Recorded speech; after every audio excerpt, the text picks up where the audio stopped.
Salut tout le monde et bienvenue à ce nouvel épisode de Classique Critique. Pour l'épisode du mois, j'ai choisi de critiquer un classique de Tim Burton, Édouard aux mains d'argent.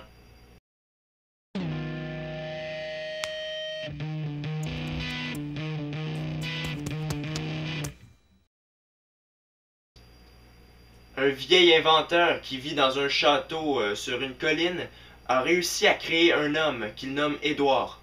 Mais le vieil homme meurt avant de pouvoir achever son œuvre. Il laisse donc Édouard avec des mains en ciseaux. Le pauvre garçon se fera donc adopter par une famille qui l'aidera à s'adapter à la vie en ville.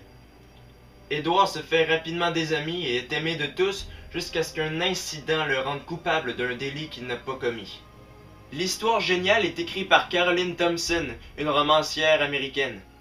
Le scénario est d'ailleurs basé sur un dessin que Tim Burton aurait fait durant son adolescence.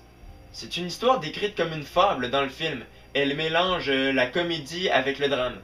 On développe bien les péripéties, on nous montre des éléments à la fois attachants, drôles et utiles au film. Ouais, le scénario est bien original.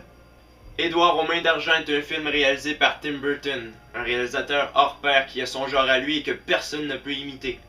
On lui doit les excellents Beetlejuice, Batman, Alice au pays des merveilles ou encore Mars Attack. Édouard aux mains d'argent est également l'un des films assez importants de sa carrière. Et il le réalise assez bien. Son style néo-gothique est parfaitement reflété. Le décor utilisé dans le film représente une banlieue américaine typique, là où tout le monde se connaît et où le commérage ne manque pas. De plus, on dirait que l'histoire se déroule dans les années 50-60 vu la mode du film.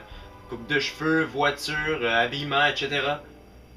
J'ai par contre trouvé qu'à certains moments, le film était un petit peu long. C'était son seul défaut. Le jeu des acteurs.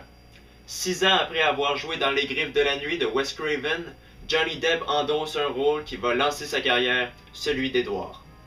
Et il le joue réellement à la perfection.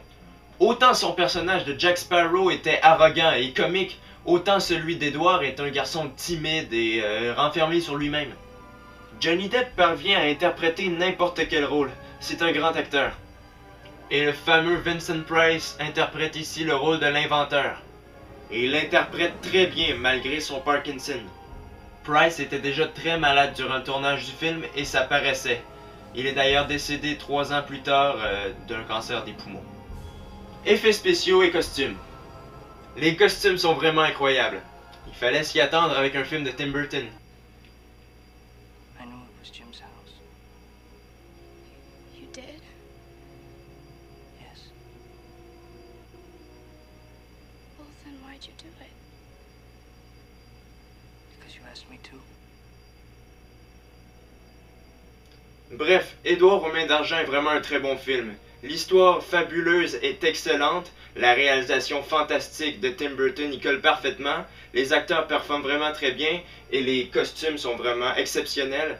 Bref, c'est une note de 9 que je donne à Édouard aux mains d'argent. C'est un film qui va arriver à charmer n'importe qui. Bref, ne manquez pas mon prochain épisode de Classique Critique. Entre-temps, regardez Horreur Critique. Laissez des commentaires puis abonnez-vous à ma chaîne. Salut!